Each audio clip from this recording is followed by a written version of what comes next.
If Mother Nature didn't wake people up along the shoreline in Milford,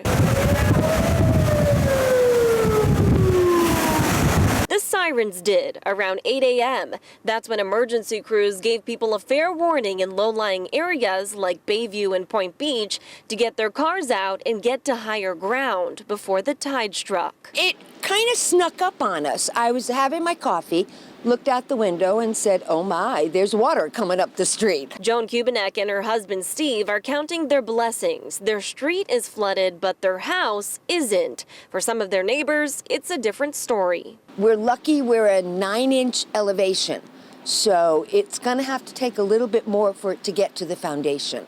Now, 3 factors were at play here: high tide, the wind, and the rain. And because of that, neighborhoods like this one here at Point Beach saw a little more flooding than usual.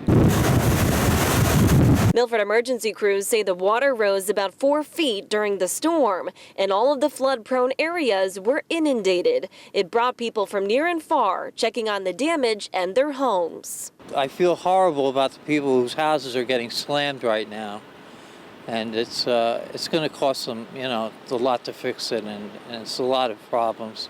Still, many made the most of it, even taking their kayak out for a ride. And as for the Kubaneks back at Point Beach, this isn't hampering their holiday. In fact, it's kind of a family tradition. We got engaged in a hurricane. We've driven home from 2 Florida vacations in major storms. So it just kind of seems to follow us. It always ties in with holidays and special events. In Milford, Julia LeBlanc, Fox 61 News.